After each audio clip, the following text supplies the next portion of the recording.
I'll tell you something I haven't said out loud to many people. After my mother died, I stopped cooking for myself. Not immediately. There was a period where I tried. I would stand in the kitchen and look at the cast iron skillet on the back burner. Her skillet, her specific arrangement of things, and I would make something simple. Eggs, toast, the kind of meal that doesn't really count as cooking. But the room was full of her absence in a way I couldn't account for. The smell of the kitchen, the placement of the utensils, the little ceramic dish by the stove where she kept the garlic, all of it was her. And cooking in it felt like trying to use someone else's handwriting. So, I stopped. For almost 2 years, I ate standing at the counter or on the porch. I ordered from the diner in town. I got very good at assembling things that didn't require heat. Then I met June. She warned me on our first date that she couldn't cook. She said it matter-of-factly, the way people say things they've decided are true about themselves, like a permanent fact on record. And I said something that surprised even me when I heard myself say it. I said, "Then I'll cook for you." I want to tell you what happened after that. My name is Daniel Holt. I'm 32 years old and I live in Crestwood, Tennessee, which is the kind of small town that is an hour from Nashville, but a world removed from it. The kind where people still leave their doors unlocked during the day, and where the hardware store has been run by the same family for 40 years, and where the farmer's market on Saturday mornings is genuinely the thing to do if you want to know what's going on in the county. I restore furniture for a living. Antiques, secondhand pieces, things that have been battered or neglected or painted over with the wrong color by someone who didn't know what they had. I work out of a converted garage behind my house, which my neighbor Len helped me insulate and wire 3 winters ago. The garage has high windows and 3 work lamps, and the particular smell of linseed oil and wood stain and sawdust that I have long since stopped noticing, because it's just the smell of the place I spend most of my days. My mother left me the house when she passed. She'd lived in it for 22 years, and before that it had been her parents' house. So the place had a way of being very specifically itself. The scuffs on the baseboards from my childhood, the exact angle of the porch railing I'd repaired twice, the kitchen she'd organized and organized again over 30 years until it was exactly right. I'm good at my work. I'm patient with it in a way I haven't always been patient with other things. A piece of furniture that looks ruined is almost never actually ruined. It just needs someone willing to strip it back to what it was before someone got to it with the wrong approach. That's the whole of the job. I am going to tell you what I was like before June so you understand what changed. I was quiet in a way that had gotten quieter. I worked. I delivered pieces to clients. I went to the farmer's market on Saturdays because I genuinely liked the farmer's market. The vegetables, the particular social ease of it, the chance to see people I knew without it requiring the kind of sustained conversation I found harder as I'd gotten less practiced at it. I wasn't unhappy. I wasn't lonely in the dramatic sense. I was just a man who had let the circle of his life get very small, and who had stopped noticing that it was small because the inside of it had become comfortable. The kitchen was the measure of it. A person who has stopped cooking for himself has in some fundamental way stopped believing that what he does for himself matters enough to take the time. I was 3 years into that arrangement when I set up at the farmer's market one Saturday in early April, with a side table and a walnut writing desk I'd finished the week before, and June Caldwell stopped to look at the table. She looked at it the way I'd learned to read in customers. Not the looking of someone who was browsing or being polite, but the focused look of someone who was imagining it somewhere specific. Her hand went to the top of it without her seeming to notice, checking the surface. She knocked on it once, lightly, the way people do when they're not quite sure what they're checking for but want to check. "Is this old, or is this made to look old?" she asked. "It's from the 1940s, I said. "Maple. I refinished it about 2 weeks ago." She looked at the legs, at the join where the drawer met the frame. What was wrong with it? "Previous owner painted it brown," I said. 3 coats over the original finish. She looked at me. Why would anyone paint maple brown? "I've stopped trying to understand it," I said. "It's about half of what I do." She smiled at that. It arrived quickly and left quickly, the way genuine smiles tend to. "How much?" she asked. I told her. She didn't negotiate, which I noticed, because people at markets almost always negotiate. She just said okay and gave me her name and address for delivery. I live on Birch Lane, she said. The blue house with the window boxes. I know it, I said. Of course you do, she said. Small town. You're not from here. She looked at me. How do you know? You said small town the way people say it when it's still new to them. She seemed to weigh this. 8 months, she said. I'm a vet tech at the clinic on Route 9. Daniel Holt, I said.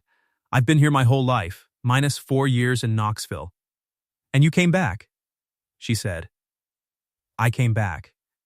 She looked at the table once more. Tuesday for delivery? Tuesday works. She left without another word, but she paused at the edge of the market and looked back at the table from 10 feet away, the way people do when they want to confirm something they've already decided. I spent the rest of the morning selling the desk and buying tomatoes and thinking about what she'd said. 8 months, and she'd called it a small town the way it was still new. I delivered the table on Tuesday afternoon. The blue house on Birch Lane was small and neat, with window boxes full of herbs she'd clearly been tending. I could identify rosemary and thyme, and something I thought might be basil. The porch had a single chair with a faded cushion that looked used rather than decorative. She met me at the door in work clothes, scrubs with a small pattern of paw prints, hair pulled back. She looked at the table in my truck and then back at me. You brought it yourself, she said. I always deliver myself, I said. Make sure it doesn't get dinged. She helped me carry it in. She was stronger than she looked, and she didn't perform being helpful, she just helped, efficiently and without commentary. We set it in the living room near the window she'd indicated on the phone. She stood back and looked at it. It's exactly right, she said.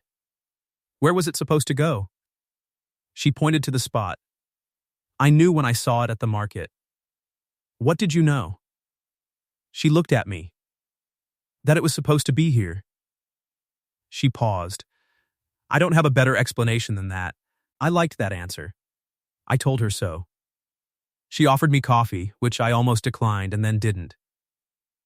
We sat at her small kitchen table, mismatched chairs, a grocery list on the counter, a coffee maker that was working harder than it looked, and she told me she'd moved from Chattanooga, that she liked Crestwood but was still learning the geography of it, that the clinic was good and the people were kind, and she was building something, she thought.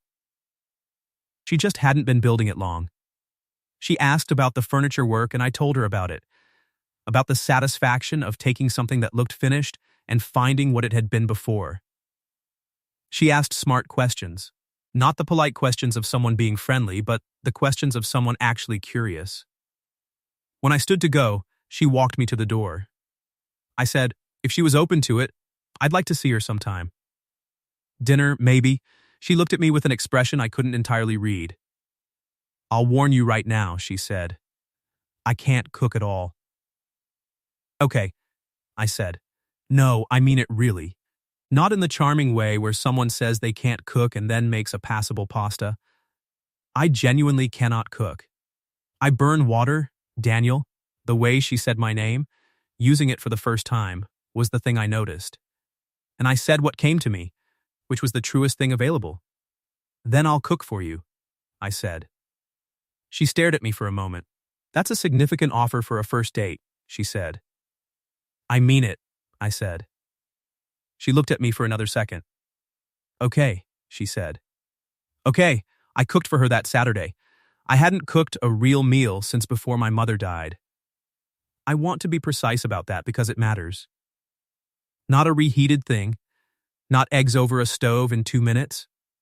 A meal, something that required planning and preparation, and the willingness to be present in the kitchen for an hour. I went to the farmer's market that morning and bought what I needed.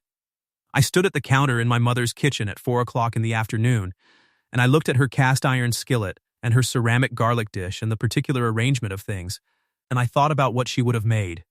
Not to imitate her, just to orient myself. And then I started cooking. Roast chicken with garlic and lemon, because she'd always said there was nothing that smelled more like a home than a chicken roasting with garlic. Potatoes, green beans with butter. It was the kind of meal that was honest rather than impressive, which felt right. June arrived at 6:30.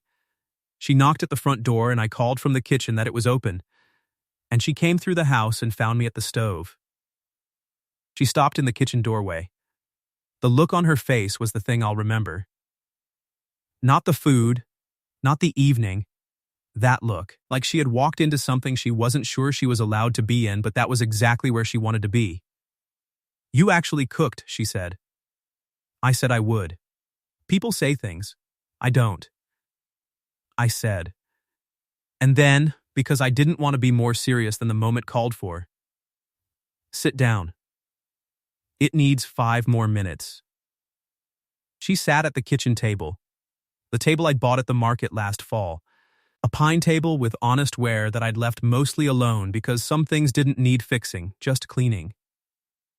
She looked around the kitchen, at the skillet, at the garlic dish, at the arrangements that had been my mother's. "This kitchen has history," she said. "My mother's," I said. "She lived here for 22 years. A pause. "Is it strange cooking in it?" I thought about the honest answer. "It was," I said, "for a long time. This is the first real meal I've made in here since she passed." June was quiet. I turned the heat down and looked at the chicken. "She would have wanted it used," I said. "Kitchens aren't supposed to be museums." June didn't say anything to that. But when I turned around, she was looking at me in a way that was different from before. Not romantic yet, something more careful than that. Like she was paying attention to something specific. We ate at that table. She ate the way people eat when they're genuinely hungry and the food is good, which is the best compliment there is. She told me a story about a dog she'd treated that week who had eaten half a foam swimming pool toy and looked completely unbothered by it. I told her about a client who'd brought me a rocking chair they'd found in a barn that turned out to be from the 1870s and had no idea. The evening ran long in the easy way. When she left, she stood on the porch for a moment. "Thank you for dinner," she said. "Thank you for coming." She looked at the door. "I mean it about the cooking," she said. "I've tried. It always goes wrong. How many times have you tried?" She paused. "Not recently," she said. The way she said it told me there was a reason for not recently, but she wasn't ready to say what. "Then there's no rush," I said. She nodded. I watched her drive away. Back in the kitchen, I cleaned the dishes in the same careful way my mother had cleaned them. By hand, the water hot. The cast iron skillet I dried and oiled the way she'd shown me. The kitchen smelled like garlic and lemon and a meal that had been eaten by 2 people, which was different from a kitchen that had been avoided. Different in a way that felt like something returning. The weeks after that first dinner had the quality of something being built. Not quickly. Not dramatically. Slowly, the way the furniture work went, one careful step revealing the next. She came to dinner again the following Saturday. I made pasta with a tomato sauce that took 3 hours because my mother had said the sauce was the whole argument, and you didn't rush an argument. June showed up with wine and a slightly nervous energy she was covering with extra talking, which I had come to understand was what she did when something mattered more than she wanted to let on. She ate 2 full portions and then looked at the pot like she was considering a third. "You don't have to be polite about it," I said. "I'm not being polite," she said. "I'm being strategic about whether I can justify a third serving." "You can," I said. She had a third serving. We got into the habit of Saturday dinners in my kitchen, which is a small sentence for something that became the structure of the week. I started planning the meals on Thursday. I found myself at the farmer's market on Saturday morning with actual intention. What did I need? What would she like? What hadn't we tried yet? The kitchen had become something different. Not just my mother's kitchen, a place where things were happening. She told me more about herself over those dinners. She was funny in the specific way of someone who had earned their humor from real things. She could tell a story about a difficult day at the clinic and have me laughing before I understood that the story was also honest about how hard the day had been. One Saturday, she came in from the cold and said without preamble, "I spent 45 minutes today convincing a man that his cat was not, in fact, insulted by the brand of food he bought." "Was the cat insulted?" I asked. "The cat was completely indifferent," she said. That was the whole problem. The man wanted a reaction, and cats don't perform satisfaction. "Did you tell him that?" I said it in the softer medical professional version, she said. But yes, I liked that she could be precise and kind at the same time. It is not a combination everyone manages. On the third Saturday, she asked if she could see the garage after dinner. I showed her the current commission, a writing desk from the 1890s being slowly brought back from years of bad staining. She looked at it with the same attention she'd given the maple table at the market. You can see what it was, she said. That's the first step, I said. Before you can know what to do, you have to see what it actually is, not what someone did to it. She nodded slowly. How long does it take? Depends on how many layers of the wrong thing are on it, I said. She stood in the garage a while longer, not saying much. I turned on the work lamp so she could see the desk properly. She pointed at a detail in the leg carving and asked about it. I told her. She asked what I'd do next. I told her that too. It was the first time I'd shown anyone the work in process. My clients saw the finished pieces. I'd never thought about showing anyone the middle of it. She told me about growing up in Chattanooga, about the family of 4 brothers who had all gone into trades and were slightly baffled by the veterinary path but proud of it. About the move to Crestwood, which she described as both deliberate and impulsive.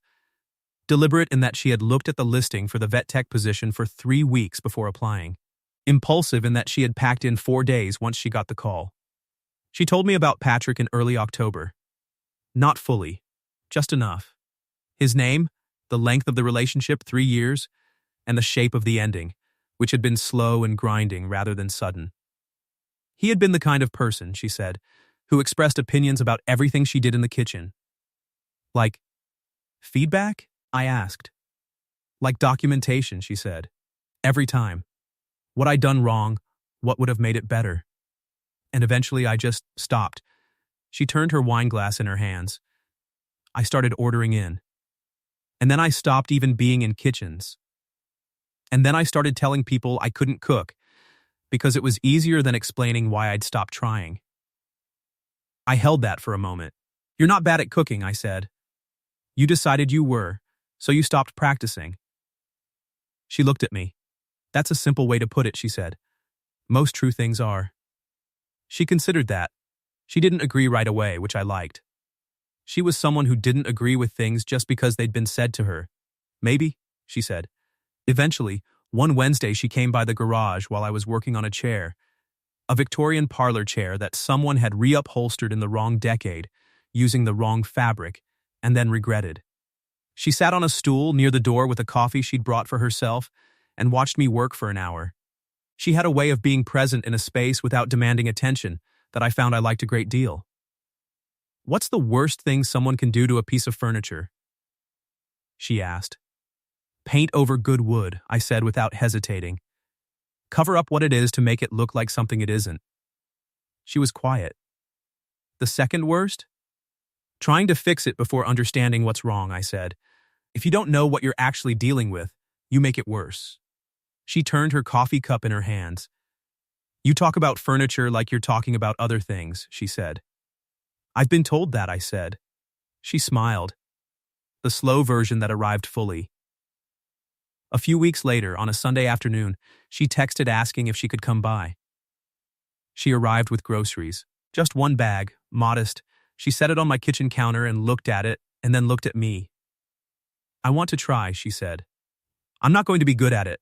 That's not the point of the first try, I said. What's the point of the first try? To find out where you are, I said. So you know what to work on. She nodded slowly. Okay, she said. Okay, what do I make? What did you buy? She laid it out. Chicken thighs, garlic, a lemon, some herbs, olive oil. I looked at the ingredients. You bought the right things, I said. I Googled simple chicken, she said. Then I panicked and put half of it back, and then I grabbed it again. I almost smiled. I kept it small. I'll show you, I said. She cooked that afternoon. Not alone, I was there the whole time, not taking over, just describing each step before she did it. The way to press the garlic. The sound of the oil when it was hot enough. How to know when to flip. She made mistakes, small ones, and she caught most of them before I said anything and corrected them herself. She stood at my mother's stove with my mother's cast iron skillet, and she cooked a chicken, and she did not burn it. When it was done, she stood back and looked at it. "It looks like food," she said. "It looks good," I said. She turned to me. Her expression was complicated. Satisfaction and something older than satisfaction. The look of someone who has reclaimed something they thought they'd lost. "Don't make it a big thing," she said. "I'm not," I said. "But you should know." "Know what?" "That you cooked a meal," I said, "in a kitchen, without burning it. And you'll be able to do it again now, because you know you can." She looked at the chicken. "He made me think I couldn't," she said. Quietly, not angry, just honest. "I know, that's a specific kind of damage," she said. "Yes," I said. "It is." She was quiet. "Thank you for not making it a thing," she said, "and also for telling me." "Those were contradictory instructions," I said. She looked at me and the complicated expression broke into a laugh. The grocery store on a Wednesday in November was when Patrick appeared. We were in the pasta aisle. June was reading the back of a box with the focused attention she brought to ingredient lists, and I was 2 steps away looking for something on a lower shelf, when I heard a voice say her name. I looked up. A man about our age, clean cut. A woman beside him, both of them holding a small basket. He said June's name the way people say names when they're surprised, not unpleasantly, just the automatic reflex of recognition. June went still for just a second. It was a very small stillness, the kind most people wouldn't catch. "Patrick," she said. Her voice was level. He introduced the woman, his fiancée Kelsey, and there were 4 or 5 sentences of the smooth surface conversation that situations like this produce. He asked how Crestwood was going. She said it was good. He said that was great. And then he said to Kelsey, in that particular way that couples have of sharing notes on mutual history, something like, "June and I used to have this whole thing about her cooking." He laughed. Not meanly, just easily. The ease of a man who had filed a thing under harmless memory. She once set off the smoke alarm trying to boil water. Kelsey made a polite sound. June smiled the kind of smile that has nothing behind it. They said goodbye and moved on. June stood in the pasta aisle for a moment. She put the box back on the shelf. She didn't say anything. "June," I said. "I'm fine," she said. She wasn't fine in the way that meant she was badly hurt. She was fine in the way that meant she was working through something that had just reopened slightly, like a door you thought you'd closed. She was quiet for the rest of the errands. She was quiet on the drive back. At my house, she sat on the porch instead of coming in, and I brought her coffee and sat beside her and didn't fill the space with anything. "He didn't even mean it badly," she said finally. "No," I said. "That's almost the worst part." She held the coffee. "He just filed it under funny story. 3 years and my cooking failures are filed under funny story." I waited. "He's not a bad person," she said. "He was just careless, with that one specific thing, and I let it become the whole thing." "He was careless," I said. "You weren't responsible for where it landed." She looked at the yard. "I know that," she said. "Knowing it and feeling it are 2 different things." "Yes," I said. "They are." She was quiet for another while. "I cooked a chicken in your kitchen," she said. "You did. And it wasn't a disaster. It wasn't close to a disaster," I said. She looked at her coffee. "Okay," she said. "Okay, good." She stayed for dinner that night. I cooked a simple soup, nothing elaborate, the kind of thing that could be made while she sat at the table and talked if she wanted to talk. She didn't need to talk. She sat with her coffee and looked out the kitchen window at the yard going dark, and I cooked the soup, and we ate at the kitchen table with the particular quiet of 2 people who are past needing to fill the air. She was better by the end of the meal. Not fully better, just returned to herself by degrees.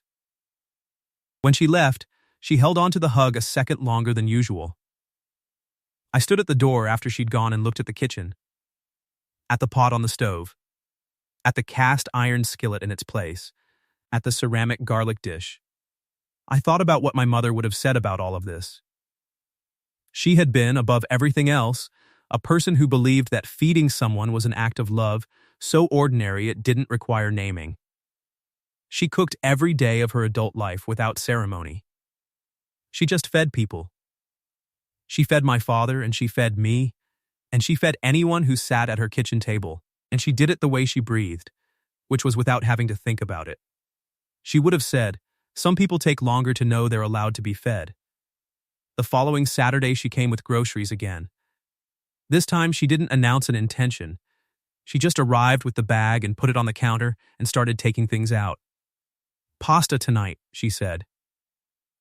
I looked up a recipe. "Okay," I said. "You can tell me when I'm doing it wrong." "I'll only tell you what matters," I said. "The small mistakes you can learn from yourself." She looked at me. "That's a good teaching philosophy," she said. "I learned it from furniture," I said. She laughed and turned to the stove.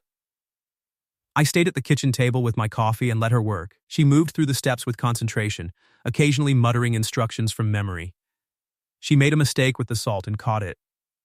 She got the timing of the pasta slightly off and adjusted without fuss. When she brought the bowls to the table, she set them down and sat across from me and looked at the food. "Don't say anything encouraging yet," she said. "Let me taste it first." She tasted it. She was quiet. "It's good," she said, like she'd just confirmed something she'd suspected. "It's very good," I said. She pointed her fork at me. "Don't." "You made it," I said. "That's the whole thing." She looked at her bowl.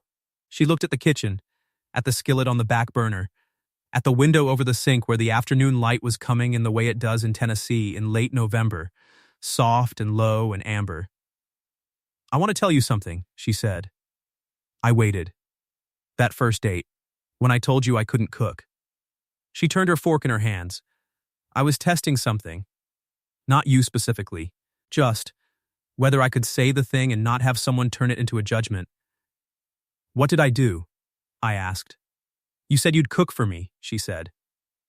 Like it was the simplest answer in the world. "It was," I said. "I know that now." She put her fork down. "I didn't know if you meant it." "I always mean what I say," I said. "I've been told it's a quality and a problem in equal measure." She smiled. "The slow version." "It's a quality," she said. The evening settled into the easy kind. We washed the dishes together, which had become its own small ritual. She washed. I dried, because she said I was more careful with drying than most people bothered to be. We talked about what the week had held, about a dog she'd treated who'd been brought in for what the owner thought was a sprain and turned out to be pure drama. About a coffee table I'd been commissioned to restore that had come from an estate sale and had initials carved in the underside that the family hadn't known were there. "Whose initials?" she said. "We don't know," I said.